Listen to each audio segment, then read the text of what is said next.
হচ্ছে যে আজকে আমার আম্মুর বার্থডে, সো আম্মু আমার সঙ্গে অলওয়েজই থাকে। তো বার্থডে এর জন্য স্পেশালি আবারও সাথে করে নিয়ে এসেছি।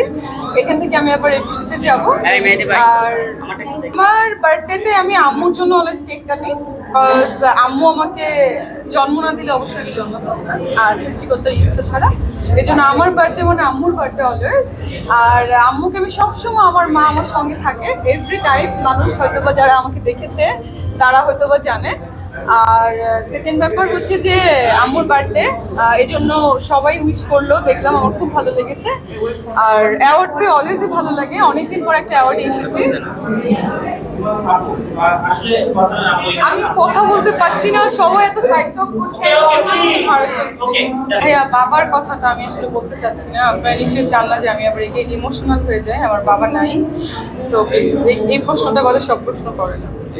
ঢাকা থেকে না, আমার ঢাকা 17 আসন আর খুলনা 2। সো আমি কই থেকে করবো জানি না, সবাই চাচ্ছে আমি নির্বাচন করি, কিন্তু এখনো করবো কিনা শিওর না, করতেও পারি।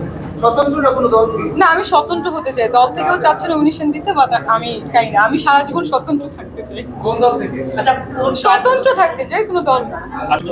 না, উচিত না, কোনো দলের সাথে জড়িত হওয়া উচিত না, কিন্তু স্বতন্ত্র থেকে যদি জনগণের কাছে কাজ করা যায় অবশ্যই করা উচিত।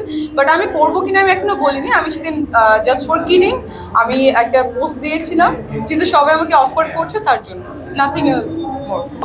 আমি আজকে অ্যাওয়ার্ড পাচ্ছি। আপনারা জানেন যে আমার Haven dental and beauty clinic নামে একটা ক্লিনিক আছে। এটা অলরেডি 4টা ব্রাঞ্চ, এবং আমার সঙ্গে পার্টনার আছে অলরেডি 5 জন এই আমার কোম্পানিতে। সো এটা আমরা ইউকেতেও আরেকটা ব্রাঞ্চ করতে যাচ্ছি।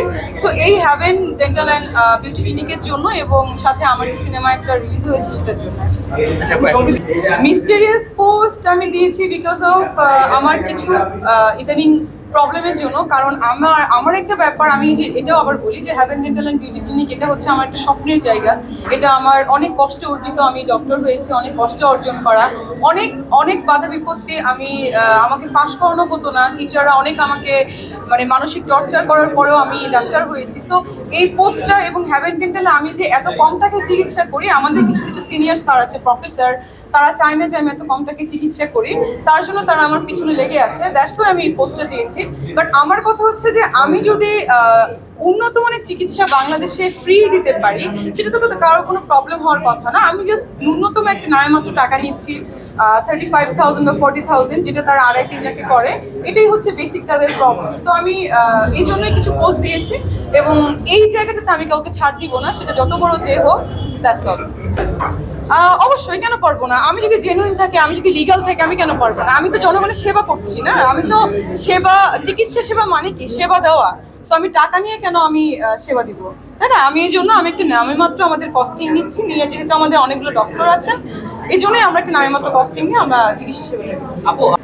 আপনি যেমন দেখেছেন আমিও সেরকম দেখেছি, বিকজ আমি ওই দিন গাড়িতেই ছিলাম না, for your kind information. So আমার অনেক কিছু নিয়ে নিউজ হয়, আমিও ঘরে বসে বসে দেখি আপনাদের মতো। আমার মা ছিল, রিবান আক্স মাই মম। ও, আর যে রোডটাতে ছিলাম, ওকে, যে রোডটাতে ছিলাম ওই রোডটা কিন্তু শাকিব খানের বাসারই রোড। সো ইউজুয়ালি ওই গাড়িটা ওখানেই প্রায় দিনই থাকে, এবং ওখানে আমার বাসা ওই রোড থেকে 2টো রোড পড়ে। সো গাড়ি আসলে ওই রোডেই তো থাকার কথা ইউজুয়ালি, না পার্কের পাশে। ভাইয়া, সেটা তাদেরকে প্রশ্ন করেন না, আমি তো জানি না সেটা। না, ওয়েট, আমরা আসলে কেউই, তারাও ভাবে নাই যে এটা আমার গাড়ি, আই থিঙ্ক সো। আবার আমরাও ভাবি নাই এটা কার। সো এরকম একটা মিসআন্ডারস্ট্যান্ডিং হয়েছে, এটা হয়তো আপনারা জানেন না। পরে আমরা কথা বলে ব্যাপারটা সলভ করেছি। আপনাকে যে অপমান করেছেন, এরকম একটা নিউজ করে আপনাকে যে সোশ্যাল মিডিয়াতে অপমান করেছেন, সেই বিষয়ে কিভাবে দেখবেন? আমি আসলে, তারা সিনিয়র, তারাও মিডিয়া পার্সন, আমিও মিডিয়া পার্সন। সো অন্য কেউ হলে আমি এটাকে এগেইনস্টে যেতাম, অ্যাটেম্প নিতাম।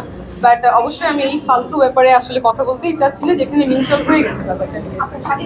অফকোর্স আমার ফিল্মের জন্য নতুন লুক, মানে এখানে অনেকেই দেখি আবার পোস্ট করছে এটা কত সালে হবে। সো আমার এইজ কিন্তু এত বেশি না, যে কোনো মুহূর্তে আপনারা দেখতে পারবেন, তাই না? মানুষের মানে সবকিছু হতে তো টাইম লাগে না, এনি টাইম। আপনারা জানেন যে আমি আরো 4টা সিনেমাতে সাইন করেছি। আমার 2 তারিখ থেকে আবারও শুটিং শুরু হচ্ছে, এবং আমি নাম বলবো না, আমার এমন এমন লুকস আপনারা দেখতে পারবেন, আপনারা নিজের অবাক হয়ে যাবেন। Thank you.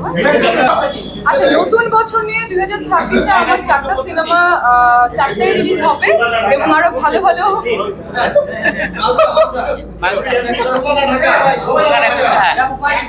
তো এইটা অনেক হবে। তো কি যেন বলছিলাম? নতুন বছর নিয়ে। সো আমার অনেক সিনেমা আসবে, অনেক কাজ আসবে, আমি অনেক লঞ্চিং এ যাচ্ছি, অনেক পার্লার থেকে শুরু করে এভরিথিং। সো আমি আরো একটা কাজ আপনাদেরকে বলবো, সেটা হচ্ছে আমি একটা বলিউডের ছবি করতে যাচ্ছি। তো সবকিছু হলে আপনারা দেখতে পারবেন। একটা আমার আইটেম গান, অফকোর্স দুবাই থেকে নেওয়া। এটা একটা কোম্পানি আমাকে স্পন্সর করেছে, সেই কোম্পানি হচ্ছে দুবাইয়ের যে শেখা মেহরা নাম শুনেছেন, সে এই কোম্পানির ড্রেসই করে। থ্যাংক ইউ, এটা আমার কেনা না, এটা স্পন্সর। Happy birthday. আমরা একটু আন্টির কাছ থেকে জানতে চাই যে মিষ্টি একটা মিষ্টি শুধু মেয়ে পেয়েছে। একটা কথা বলি, না না না, আমি আজকে যা হয়েছে আমি বলি আম্মু বলছে না বিকজ আজকে আমি যেখানে আছি যা হয়েছে সবই আমার আম্মুর অবদান। আম্মু নায়িকা হতে চেয়েছিল, সেটা না হয়ে আম্মু আমাকে প্রতিফলিত করেছে। আম্মু ডাক্তার হতে চেয়েছিল, সেটা না হয়ে আমাকে হয়েছে। আম্মু বিজনেস করে, সো আমাকেও সে বিজনেস ওম্যান বানিয়েছে। এখন I think you got your answer. Thank you. আমি নায়িকা করছি যে আমার মেয়ে আমাকে গালি দেয় কেন আমি হ্যাঁ অফকোর্স আমি বলি যে আমার নায়িকা হওয়ার ইচ্ছা ছিল না, আমার আম্মু ছিল।